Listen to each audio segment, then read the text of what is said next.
What's up, everybody? Welcome into Between the Tackles. Michaela Vernava here with Doug Kide and Zach Cox, and things getting interesting here in Patriots Nation. Obviously, the season hasn't been unfolding the way we thought it might from the start. Let's start with the biggest news of the week, which, I guess right now in the sports world in Boston, there is other big news this morning, but we are obviously talking Patriots, and Tom Brady was not at practice yesterday. Kind of a big deal. Give us the inside scoop. What have you guys been able to find out, and what's the pulse on this situation? He wasn't spotted at practice, and then his jersey was still in his locker yesterday, so that just tells me that he didn't eventually go out to practice midway through the session or anything, but he was in the facility. He looked like he was in a pretty good mood when he was walking through the locker room. You can't really gauge how much his left shoulder was hurting based on how he was walking or anything, but he was there, and the reports out there say that he's going to play. He said on Sunday that he plans to play, or he said on Thursday that he plans to play on Thursdays. I'm screwing up all over the place. Said on Thursday, plans to play on Sunday. Yes. That's it. It's his left shoulder, and they're going to have to figure out a way to protect him a little bit better so he doesn't continue landing on his shoulders. Yeah, he was getting hammered in that game. There were a few times where I was wincing at, almost wondering if he's going to get up. At one point. Yeah. It was bad. There's a couple of pictures. Wrestling move? Yeah. Okay. USA Today Sports caught a couple of pictures where it basically looked like Tom Brady's head was almost on backwards on a few of these hits he was taking. He's been taking hits all year, but this past Buccaneers game was particularly brutal in that regard. So what did you guys see from the offensive line in terms of what they can do better? Because he can't take an entire rest of the season getting hammered the way he was on Thursday night. It's kind of a complicated issue, so I'll try to condense this as much as I can, but I think in general the offensive line is playing worse, especially Nate Solder this season. I think that Nate Solder played much better last season, but Tom Brady's also holding the ball much longer this season because he doesn't have Julian Edelman in the offense, so he's holding the ball significantly longer, so that has led to more pressures, that's led to more hits, and that's led to more sacks. It doesn't quite align with the amount of sacks that they're letting up this season. They're really letting up twice as many, maybe even 3 times as many sacks up to this point. So they shouldn't be letting up that many sacks, but Brady and the offense isn't really helping them out because he's forced to hold the ball longer. And the Patriots' technique in blocking those edge defenders at offensive tackle might need to be tweaked this year, because usually what Nate Solder and Marcus Cannon will do is redirect those edge defenders behind Tom Brady, and then by that point, Brady will get the ball out. It's a system that's worked for the Patriots very well in the past. This year, since he's holding the ball longer, if they redirect those edge defenders behind Brady, now they have time to kind of loop back and get him from behind. So I don't know if Dante Scarnecchia kind of needs to tweak his approach a little bit. Maybe Nate Solder and Marcus Cannon need to hold those blocks once they're behind Brady a little bit better. I think Nate Solder in general just has to block a little bit better, but it's like a 5-pronged approach, and some of those prongs need to be fixed. Yeah, we're seeing the lasting ripple effects of the Julian Edelman injury, because the Patriots don't have that quick underneath safety valve kind of guy that Brady knows is going to be there no matter what. I mean, Edelman is a big reason why the Patriots have been able to get the ball out so quickly in recent years. Obviously, Tom Brady has a quick release. He's been in this league a long time. He knows exactly what he's doing. But right now, he doesn't have that kind of receiver that he can rely on like that. So it's making him hold the ball longer, and it's making the offensive line hold their blocks longer, which so far they have not done. I mean, he's been sacked 16 times through 5 games. He's on pace for 51 sacks this season. Right now, his career high is 41, which is happened way back in 2001. So he's never been hit at this rate in his career. And as a 40-year-old guy, I mean, obviously he's in great shape. His pliability is awesome, all that stuff. But you can only withstand so many hits. And the fact that it's only week 5 or now going into week 6, and he's already a little banged up. I mean, the practice he missed yesterday was the first time basically since the beginning of OTAs in the spring he has not been on the field. So he's obviously banged up, even though it's reportedly a pretty minor injury that shouldn't keep him out of this week's game. It's early in the season still. You can't have these kind of hits and injuries stack up. And I think what's kind of the most concerning about this is that he originally reportedly hurt the left shoulder against the Panthers, then re-aggravated it against the Buccaneers. So this is something that's pretty much happening every week now, is that he's landing on that shoulder. And how much longer can he land on that left shoulder rather than the right shoulder? And once he lands on the right shoulder, that's when you really get into some issues. One final thing he said in a press conference a couple of weeks ago, he said that I try at all costs to try to land on that left shoulder. Once that left shoulder's injured, I mean, you're not going to want to land on that all game. So you have to say, do I want to land on my injured non-throwing shoulder, or guess risk it and land on my other shoulder? It creates a really tough situation. And I will say that, I mean, Brady does have Danny Amendola to kind of rely on to get open quickly, but he's not quite as effective as that as Julian Edelman is. And he's just not on the field as much as Julian Edelman used to be. So I think that that's kind of the issue, is that you can't use Amendola on a 100% snap basis. So I think that's why Brady's not getting sacked in those real crunch time situations, like in the fourth quarter and everything, because Amendola is on the field, but he just can't be on the field for every play. So we are into week 6, and Brady's already been sacked more this season than he was in the entire year last season. 12 games last year, regular, if that's account for the fact that he was suspended for the first 4. But still, it is only week 6. So do you think there's anything they can do systematically? When the Edelman injury first occurred, we talked about how their arsenal of running backs, maybe they could get some running backs making those short cuts through the middle. Do you think there's any way they can run different plays, to have the running backs maybe running different routes to give them some more time? I mean, they almost need some of the running backs in pass Not protection more time. right I'm sorry, just to get the ball out quicker. Yeah, I mean, they just need better pass protection overall. I mean, the running back, James White's, I think, tied for the team lead in receptions right now. So they're using their running backs a good amount. He actually might be leading the team. I think he has the most receptions on the team this year. So he's getting plenty of work.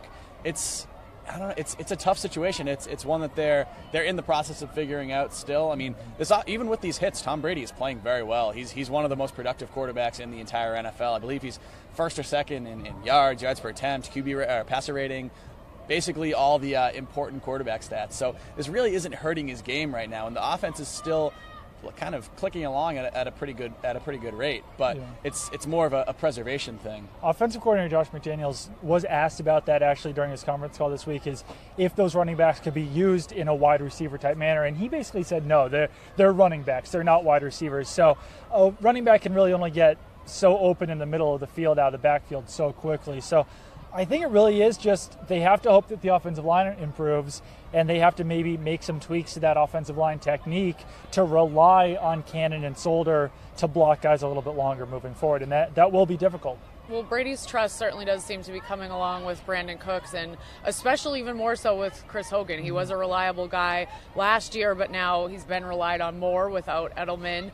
How much longer do you think we can see this pace of him getting targeted as much as he is, in the terms of, do you think defenses will start to pay a little more attention to Chris Hogan? I don't think so. He is the most targeted receiver on the Patriots right now, but I think defenses will continue to focus in on Brandon Cooks more than Hogan, because once they shift their focus to Hogan, then you're leaving Cooks open, and he's can do more damage in the offense just because he's such a better athlete. So I think that Hogan's production will continue. I don't think he's going to continue to get a touchdown every single game, but I think that there's a possibility that by the end of the season he will be the most targeted receiver on the Patriots. Yeah, I agree with that Brandon Cooks is, I guess if you want to leave either Chris Hogan a little bit open or Brandon Cooks a little bit open, I think most teams are going to choose to kind of focus more on Brandon Cooks and I guess make Chris Hogan beat them.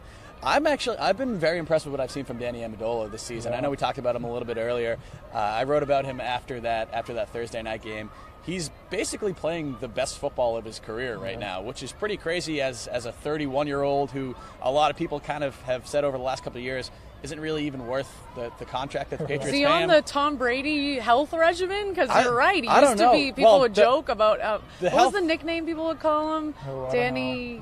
I don't remember. It's kind of mean, but no, but I mean, that's the one. That's saying that he's fragile. No, I say that's the one thing that is still going against him. He's not added an extra layer of durability this season. We've already seen him miss one game with a concussion. He suffered a concussion and the knee injury in the very first game he played this season. So that's still a big question mark, and it's very much up in the air whether he's going to be able to kind of play out the rest of this regular season. But when he's been on the field, he's been awesome. I mean, he's on pace he's already surpassed his reception total from last season, on pace for a career high in receiving yards. He's basically that third down kind of mainstay, reliable target. I think, I mean, if he stays healthy, I think this could be easily the best season of his career, and that's really helping the Patriots offense. Do you think that is a result of Edelman not being out there, though, just that he's getting the chance more, kind of that he's up? definitely getting more chances, because I mean, if Julian Edelman and Malcolm Mitchell were both healthy, you'd probably still see Danny Amendola as the fourth or maybe even the fifth receiver on this team right now. So he's definitely getting more chances in the landscape that we have it right now. But he's making the most of them. I mean, it can easily, we've never really seen Danny Amendola be relied on this much. So I guess we never really knew that whether he would be able to kind of perform in this kind of pressure environment. I don't want to say pressure, but this kind of elevated workload, and he has so far when he can stay healthy. Yeah, he's been great so far. All right, we're going to get to the defense next, but before we turn the page on the offense, I have another question for you guys. The previous 2 weeks, the offense put up over 30 points. This week put up 19, only one touchdown, the rest field goals, which, good sign, Steven Gostkowski seems to be He's back. been on point. Well. Yeah, and then for watching what happened to the Bucs, doesn't make you thankful for your kicker. If your other option, if the 32nd best kicker in the NFL is Nick Folk, stop complaining about Steven Gostkowski. That's a guy that people will actually voluntarily put on their team. Guys out there are much worse. Yeah, so shut that up. doesn't make you grateful for what you have. Doug is, I guess, woke up on the wrong side of the bed this morning, very angry. But, I mean, Steven Gostkowski is a very talented kicker. But anyway, does that concern you that they were only able to, without going into the defense, because we're going to dive into that, but... I think, Rob Gronkowski was out. I think that's what you can just kind of point to as to why the offense wasn't as high-powered as possible. And when you're down Julian Edelman and Rob Gronkowski, you're absolutely going to run into some trouble. And if the Patriots did lose Rob Gronkowski for a prolonged amount of time this season, then I think they would have some real difficulty moving the ball. And that's what we saw on Thursday. I would say in that game, Rob Gronkowski being out, Thursday night game, weird stuff always tends to happen. Yeah. I never really... Anything can happen on a Thursday night. Anything can happen on a Thursday night. I When never it's on, really... it's on. I always kind of take Thursday night results with a bit of a grain of salt. And the fact that the Patriots were in the red zone 5 times, I believe. Obviously, the red zone success was an issue in that game. They had to settle for field goals on, I think, 3 straight red zone trips. They only got the 1 touchdown, as you said. So that definitely needs some work, but it's not like they weren't moving the ball all game. Right. I mean, Tom Brady had 300 passing yards. Brandon Cooks, Chris Hogan, Danny Amendola all had very good games. James White was very productive. So overall, I'm not concerned about the offense going out of this game. And even Lewis and Gillislee combined for over 100 yards on the ground. So, like you said, they were moving the ball. They just couldn't finish, and that's where you do actually start to miss Rob Gronkowski a little bit because he is such a good red zone target, and teams focus so much in on Gronk in the red zone that can leave a guy like James White or Chris Hogan or Brandon Cooks open. Yeah, definitely saw the hole that he left, and the conversation's always been, who could you not lose, Julian Edelman or Gronk? So now, I mean, seeing a game without him, can you afford to lose both, honestly? And because the conversation we were having in terms of the Patriots Super Bowl outlook and playoff outlook is if the defense could just be good, doesn't have to be great, they should be fine. If Rob Gronkowski misses significant time, that changes the game, doesn't it? Yeah. I don't think they can lose both of their top offensive weapons outside of Tom Brady, of course, and still expect to be an offense that's good enough to carry this defense. I can't see that happen, especially since they've literally gotten nothing from Dwayne Allen so far in the passing game, next to nothing from Jacob Hollister. You don't have a Martellus Bennett on this team that can kind of be 75% of Gronk. So, that would be a very, very bad thing for the Patriots. I feel like Dwayne Allen might at some point turn it around. And, I mean, at this point, turning it around means catching literally one pass over the rest of the regular season. But I think at some point, him and Brady might start to get on the same page, and we might start to see some receptions out of him. But no, he's certainly not Martellus Bennett. I think at this point, we've determined that. Do you guys have any updates on Gronk's status? No, but I mean, even on Thursday, the reports were saying that he should be able to play this week. He was on the practice field yesterday. Thigh contusion. I don't even know when that happened. Yeah, we still don't actually know what exactly went on with that because he was healthy earlier in the week. He was there. Then he just shows up with, unless he took a really hard football off the thigh, and because it was a walkthrough too, so they weren't even hitting. So who knows what happened? Because a contusion is a fancy word for a bruise. It's a bruise. Yeah, it's the a same bruise. thing as a bruise. Yeah. I love the people on Twitter trying to be like, bro, I've had a bruise. A contusion's way worse. Yeah, Like, it's no, it's literally the exact same thing. Yeah. But yes, from everything we heard on Thursday, I haven't heard any updates this week. Everything we heard Thursday sounds like he should be good to go. I love that too, that NFL teams call it a contusion to make it sound worse than it is. Because if the report out there was that Rob Gronkowski was missing the game with a thigh bruise, I think a lot of people would be like, what? It's like laceration too. Laceration and cut. He got a cut on his finger. It's like, no, like Tom Brady had a lacerated his finger with the pair of oh my God, a scissors that was in his locker room last year. In his locker. Yeah. All right, well, let's turn the page now to the defense. We said that this Thursday night game would be a litmus test. Did we? We said that every week we say that, definitely so would. But this because Mark wants to know why. Well, you know what? But the conditions change. It's an ever-evolving environment. Yeah. There's lots of litmuses out there. We need I to get I don't a think pulse. this week is a litmus test. No, but that week 5, might be. the Thursday night game, might be a litmus test. It could be, and we'll get to that in a sec. Yeah. The Jets game could be a litmus test, but the Buccaneers game on Thursday night, we had said that this will really kind of be an indication of what we think the Patriots will be able to do in terms of the regular season. I would say that I did not get that result that I thought that I would. I feel like I still have questions that weren't answered.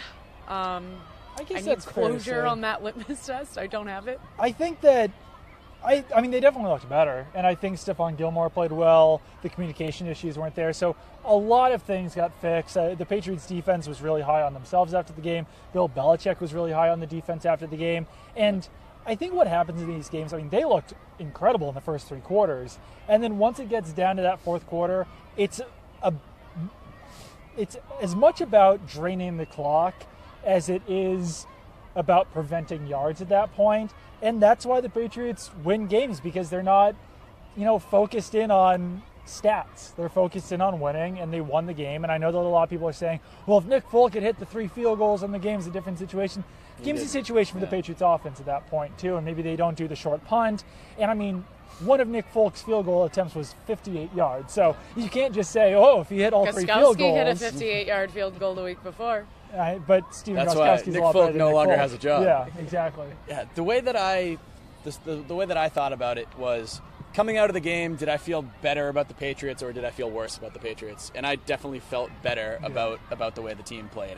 Obviously they weren't perfect. We've talked about all the kind of flaws in the game. They still need to protect Tom Brady. They can't commit 12 penalties. The defense kind of got a little soft at the end, but overall it was an encouraging performance, not a discouraging performance. So if you're going to binary scale, I would say it was good.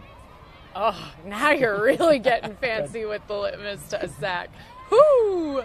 Well, this week we have AFC East rival New York Jets, and I hope that no one goes back and checks the tape on this.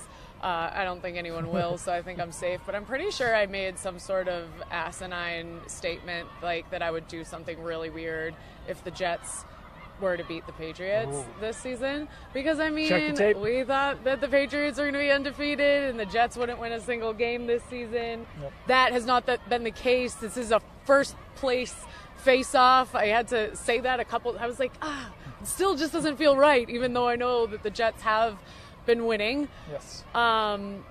So, yeah, I don't remember exactly what I still think said, the Jets are bad. They're 3-2. I agree, they're tied for first bad. place. I don't know how they've done it. I think they're still bad.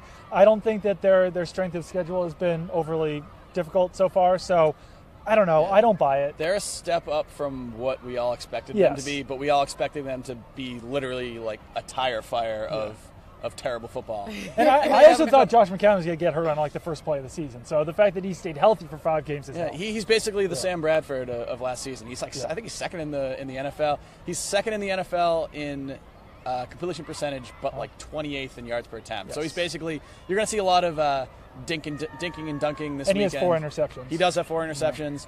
Yeah. And this is not a very good Jets team. They beat up on the on the Dolphins, who are just horrendously Also bad on trash. offense right now with Jay Cutler.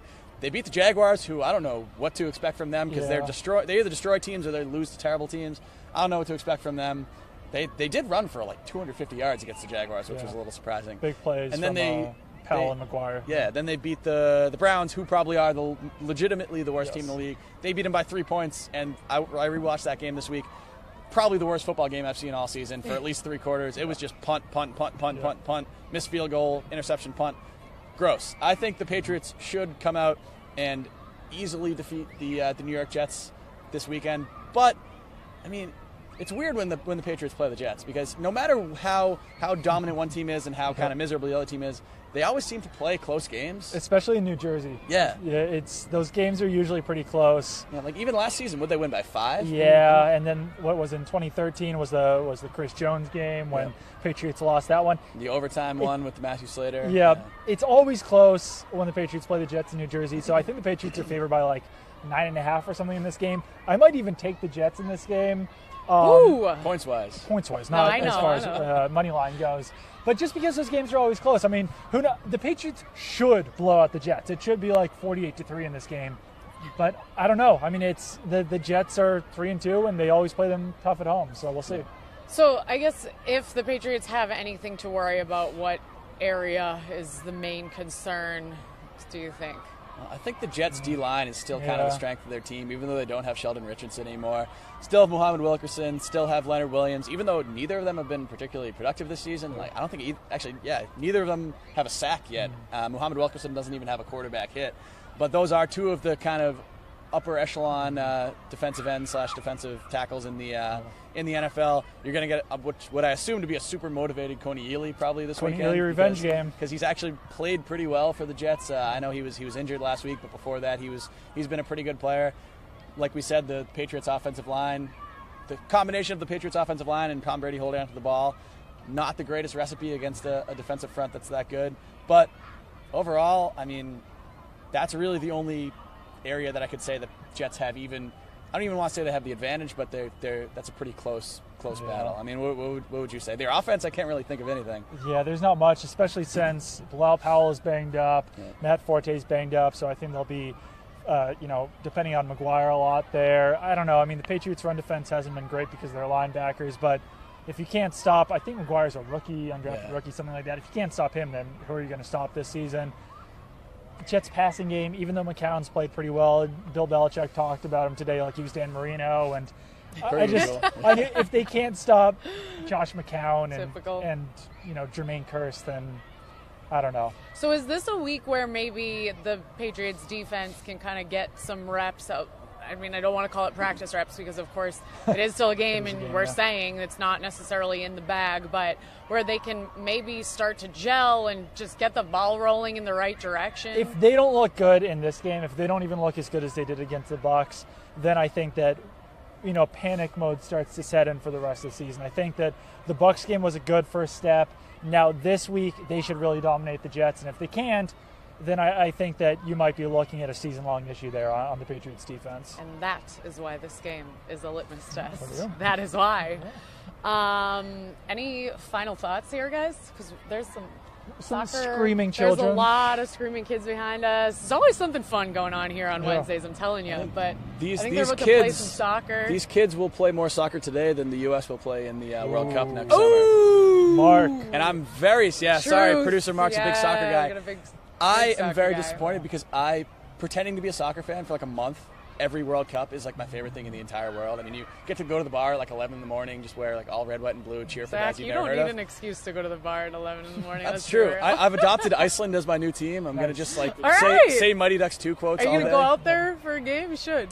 I don't know about that. Between the tackles, coming at you from Iceland. I think it's in Let's Russia. Go. Oh, yeah, let's do it. Yeah. All right. Nesson.com, hook that up. I'm not a big soccer guru, if you can't tell. But we should do a podcast from Iceland sometime. Anyway. I don't think I have any final thoughts. I kind of glazed over you there anyway. Sorry. No, I don't think so. I think I'm starting to hear music coming out of these speakers, which is perfect timing, though, because we do have Red Sox press conferences coming up for you on Nesson.com. Going to be live streamed, so for all your baseball news on that whole situation. Keep it on Nested.com, and thanks for watching Between the Tackles. We'll be right back at you next week.